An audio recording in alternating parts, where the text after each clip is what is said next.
we have your own classmates with us who will be talking about Ramachandra in their own mother tongues.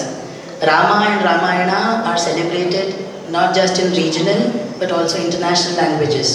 So they will be expressing their views on two topics: Rama as an Indian youth icon and why do I like Rama. So they are speaking about these topics in their own mother tongues. So I first call Adya to talk about Rama in Bengali.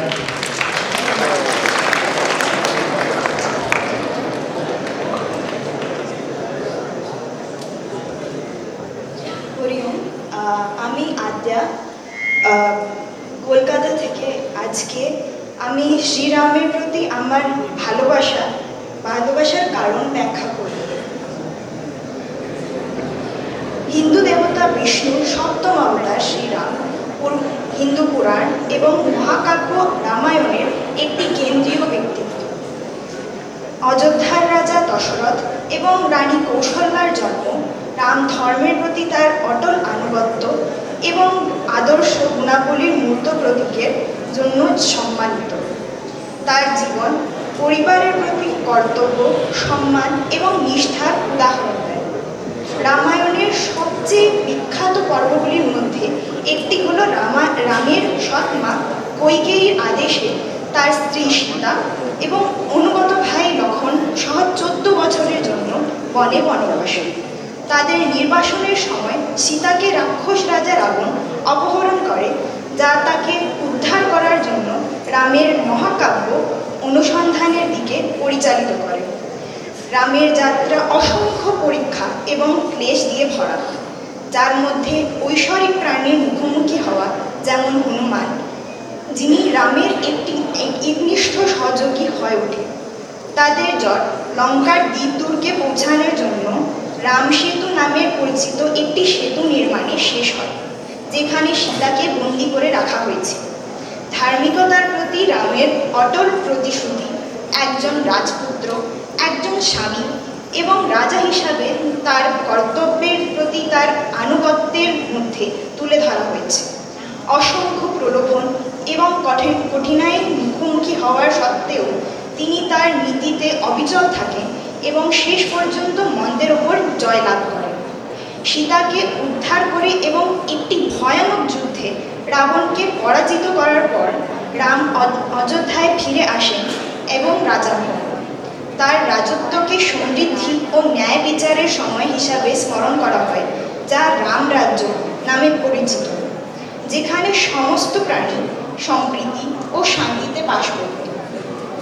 উপসংহারে শ্রীরাম ধার্মিকতা, সাহস এবং ভক্তির আদর্শকে মূর্ত করে তোলে, যা মানবতার জন্য অনুপ্রেরণা এবং নির্দেশনার একটি চিরন্ত উৎস হিসাবে পরিবেশন করে।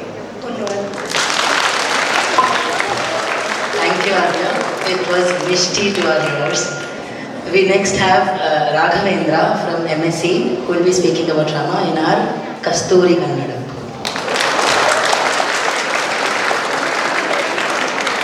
ನಮಸ್ತೆ.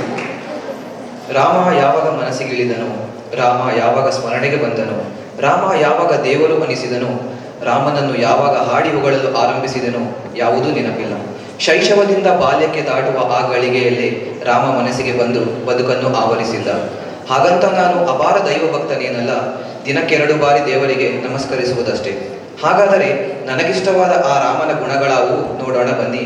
ನಾ ಕಂಡ ರಾಮ. ಆಡಿ ಉಣಿಯುವ ವಯಸ್ಸಿಗೆ ಜಗರಕ್ಷೆಯ ಟೊಂಕ ಕಟ್ಟಿದನು ಶ್ರೀರಾಮ. ಕಲ್ಲಾದ ಹಲ್ಲೆಯನ್ನು ಹೂವಾಗರಳಿಸಿ ಯುವದೇಹದೆದೆಯನ್ನು ತಾಯಾಗಿಸಿಕೊಂಡನ ರಾಮ. ತಂದೆಯ ಮಾತಿಗೆ ತಲೆಬಾಗಿ ತಾಯಿಯನ್ನು ಸಂತೈಸಿ ಗೆದ್ದು ಸಂಪತ್ತು ಪದವಿ ಬಿಸಿಟ್ಟು ನಡೆದ ಹಿರಿಯ ಮಗನು ಶ್ರೀರಾಮ. ಬಹುದೊಡ್ಡ ರಾಜ್ಯದ ರಾಜಕುವರನು ಗುಹನೊಡನೆ ಜೀವನ್ಮಿತ್ರನು ಪ್ರಭು ಶ್ರೀರಾಮ. ಸುಕ್ಕು ತೋಗಲೆಚ್ಚಿ ಶಬರಿ ಕಚ್ಚಿಟ್ಟ ಫಲ ಪ್ರೀತಿ ತೋಳುಗಳಿಂದ ಬಾಚಿ ಸುಖಿಸಿದನು ಶ್ರೀರಾಮ. 100 ಹೆಂಡಿರ ಗಂಡರಿರುವ ಆ ಕಾಲದಲ್ಲಿ ಏಕಪತ್ನಿವ್ರತಸ್ಥನು ಪ್ರಭು ಶ್ರೀರಾಮ. ಬೆನ್ನಲ್ಲೋ ಎದುರಲ್ಲೋ ಸತ್ತವನು ವಾಲಿ, ಅತ್ತಿಗೆಯನ್ನು ತಾಯಿ, ನಾದನಿಯನ್ನು ಮಗಳೆಂದು ಕಂಡ ಸಂಸ್ಕೃತಿ ನಮ್ಮದು.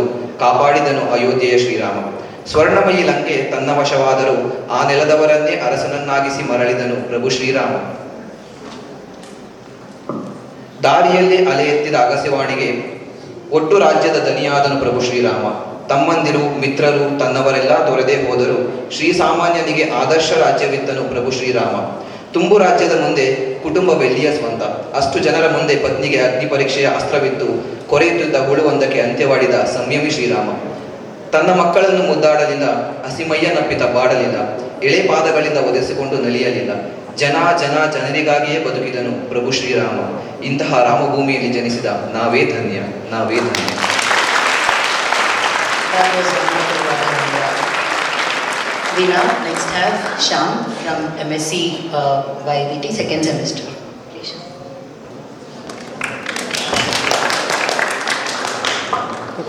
उपस्थित सगळ्या आदरणीय जणांना, सर्व शिक्षक वृंदांना व माझ्या मित्रांना मैत्रिणींना सगळ्यांना माझे प्रेमपूर्वक जय श्रीराम. तर आज रामनवमी निमित्त राम युवकांसाठी एक आदर्श या विषयावर मी माझे मत मांडत आहे. युवा अवस्था ही आयुष्यातील सर्वात उत्तम आणि शक्तिशाली अवस्था मानली गेली आहे. संपूर्ण जग जिंकण्याची इच्छा, अशक्य ते शक्य करण्याचे सामर्थ्य आणि असंभव स्वप्नांची भरारी ही नेहमीच एक युवकाची लक्षण बनत आली आहेत. आई वडिलांच्या छत्रछायेतून बाहेर येत जगाला तोंड देण्याची, कुटुंबाला समाजाची जबाबदारी स्वतःच्या खांद्यावर घेण्याची हीच वेळ असते. परंतु अनेक कारणास्तव योग्य मार्गदर्शनाचा अभाव असेल, अज्ञानात असेल किंवा स्वतःच्या धर्मापासून, परंपरेपासून, संस्कृतीपासून लांब जाणे असेल, आज आपली युवा पिढी एका विचित्र वळणावर येऊन पोचली आहे. डिप्रेशन, एन्झायटी, उद्धतपणे, अहंकार, निष्कामता, व्यसनाधीनता, बाह्यांनी ग्रसित आज आपणास एक मार्गदर्शकाची गरज आहे, पण एका आदर्श व्यक्तिमत्वाची गरज आहे. आणि या भूतलावरील प्रभू श्रीरामचंद्रांशिवाय सर्वोत्तम मार्गदर्शक आणि आदर्श पुरुष कोण असू शकतो? एक आदर्श पुरुष, एक आदर्श मुलगा, एक आदर्श भाऊ आणि एक आदर्श पती. श्रीराम हे मर्यादा पुरुषोत्तम होते. प्रचंड शक्तीचा महासागर, शूर, वीर, पराक्रमी, ज्ञानाचे भंडार, तरीही नम्र, विनयशील, शांत आणि अहंकाराचा दूर दूरपर्यंत लवलेश मात्रही नाही, स्पर्श नसणारे असे प्रभू श्रीराम हे अलौकिक होते. सूर्यासारखे तेज आणि चंद्रासारखे शीतल. आज आपण हेच सर्व गुण आपल्यात आत्मसात करण्याची गरज आहे. या युवा अवस्थेत प्रचंड शक्तीसोबत विनयशीलता आणि नम्रतेची गरज आहे. ज्या पद्धतीने वडिलांच्या शब्दाखातीर एका क्षणात घराचा त्याग करून वनवास स्वीकारताना प्रभू श्री रामचंद्राच्या चेहऱ्यावरती एक तीळ मात्रही हलचल झाली नाही, ही आज्ञाधारिता आज आपण अवलंबली पाहिजे. वडीलधाऱ्यांच्या सन्मानात आपल्या वागण्यात आणले पाहिजे. ज्या पद्धतीने सीता मातेसाठी घनघोर युद्ध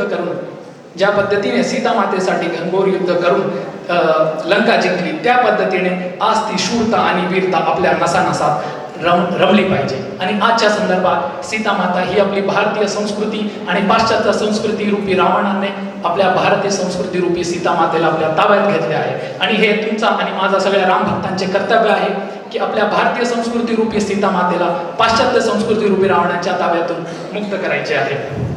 प्रभू राम आणि सीता मातेसारखे आपले प्रेम देखील निखळ, शुद्ध आणि अमर असले पाहिजे.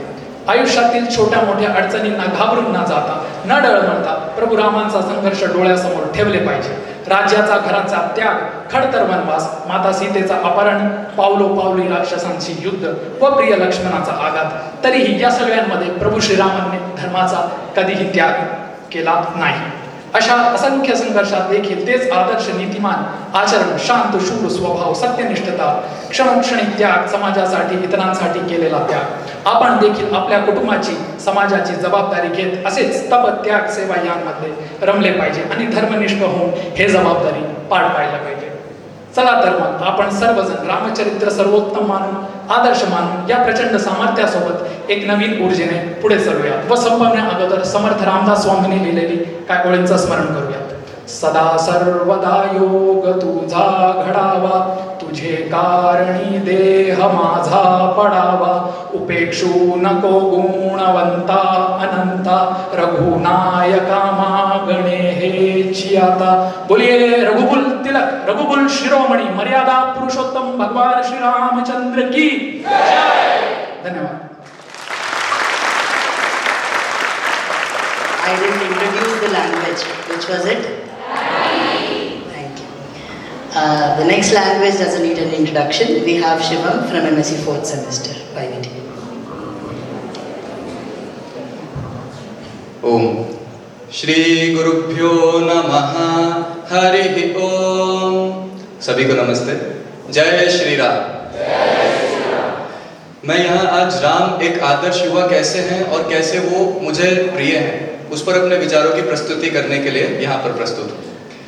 मैं रामायण के युद्ध कांड के एक प्रसंग से शुरू करना चाहता हूँ। जब माता सीता की खोज पूर्ण हो चुकी थी और उसके बाद श्री राम अपनी संपूर्ण सेना को लेकर समुद्र के तट पर गए, तब समुद्र के तट पर पहुंचने के बाद उन्हें सामने उस नगरी के दर्शन हुए कि जहां पर उनकी पत्नी को रखा गया है। तब उसके बाद यह चिंतन हुआ कि वहां तक जाने के लिए मार्ग खोजा जाए, मार्ग बनाया जाए। तब उन्होंने समुद्र देव की आराधना की, समुद्र से मार्ग मांगा। समुद्र देव की 3 दिन तक आराधना करने के बाद, 3 दिन तक उपवास करने के बाद, जब चौथे दिन भी समुद्र देव प्रकट नहीं हुए, तब भगवान राम ने ब्रह्मास्त्र का आवाहन किया और समुद्र देव को सुखा देने की चेतावनी दी। तब समुद्र देव प्रकट हुए, उन्होंने क्षमा मांगी और उन्होंने मार्ग प्रदान किया। यह पहला प्रसंग है। दूसरा प्रसंग आता है अरण्य कांड में, जब भगवान राम अयोध्या को छोड़कर आ जाते हैं और वनों में विहार करते हैं। तब जब वह चित्रकूट में विहार कर रहे होते हैं, तब यह संदेश आता है कि महाराजा दशरथ की मृत्यु हो चुकी है। तब दूर से भरत और उनके साथ उनकी सेना को आते देखकर लक्ष्मण यह अनुमान लगाते हैं कि भरत राम वध के लिए आए हैं। तभी लक्ष्मण क्रोधित होकर बोलते हैं कि भैया मुझे आज्ञा दीजिए, मैं भरत और उसकी सेना को अभी समाप्त कर दूंगा। पर राम बोलते हैं कि नहीं, तुम शांत हो जाओ, उसे आने दो, उसकी बात बताने दो। तब लक्ष्मण पुनः बोलते हैं कि भैया उसी की वजह से है कि आप यहाँ पर भटक रहे हैं। तब राम लक्ष्मण को आदेश देते हैं कि तुम शांत रहो, भरत को आने दो, अपनी बात करने दो, तब मैं ही उससे बात करूंगा। तब भरत आते हैं, समाचार देते हैं दशरथ की मृत्यु का और अपनी बात बताते हैं। और तब राम को वापस लौटने की राम से विनती करते हैं कि मैं आपके बिना राज्य को स्वीकार नहीं करूंगा। आगे की कथा हम सब लोग जानते हैं कि राम के वापस ना लौटने पर भरत उनकी चरण पादुकाओं को ले जाकर राज्य का संचालन करते हैं। ये 2 प्रसंग रामायण के 2 अलग अलग कांड से हैं। अब इसका संबंध राम एक युवा और मुझे क्यों पसंद है उससे कैसे है। देखिए, युवा से हम क्या समझते हैं? जो शक्तिशाली हो, ओजस्वी हो, तेजस्वी हो, यौवन हो, जिसमें जो विरोध करता हो, विरोधी हो, रिबेल, जो दूसरे का विरोध करे, नियमों को ना माने, जो अपनी चाल में चले, उसे हम युवा मानते हैं। जो अपना रास्ता खुद बनाना जानता है, क्योंकि शक्ति है तो हम इसका प्रयत्न करते ही हैं। किंतु पहले प्रसंग में भी आप सोचिए, अगर कोई आपका प्रियजन आपसे दूर है और इतने सब मशक्कत के बावजूद आप वहां जाएंगे और आपको पता चलेगा कि वहां सामने वो प्रियजन है जिसके लिए मैं इतना सफर करके आया हूँ, उसके बाद भी 3 दिन का निरंतर उपवास करना, व्यवस्थित रूप से, बिना आक्रोश में आए, बिना आक्रमण किए, इतना शक्तिशाली होने के बावजूद भी इतने आक्रोश में निर्णय ना लेना, 3 दिन तक व्यवस्थित रूप से उपवास करना, प्रार्थना करना और उसके बाद भी ना मानने पर ब्रह्मास्त्र का आह्वान केवल चेतावनी देने के लिए देना, ये सौम्यता है, धैर्य, शक्ति होने के बाद भी। दूसरे प्रसंग में भी अगर आपको आपका हक नहीं दिया जाएगा और आप जिस चीज के लिए आपका हक है वो आपको अगर नहीं मिलेगा और आप वनों में भटक रहे हैं, तब वही व्यक्ति जिसके कारण वो हुआ है वो आएगा। तो पूर्व निर्धारित चीजों को आधार मानकर हम निर्णय ले लेते हैं, पर राम ने ऐसा नहीं किया। राम ने बोला कि उसे आने दो, अपनी बात बताने दो, उसका भाव प्रकट होने दो, उसके बाद हम देखते हैं कि क्या करना है। तो यही 2 चीज आजकल के युवा में शक्ति है, सामर्थ्य है, क्योंकि यौवन है।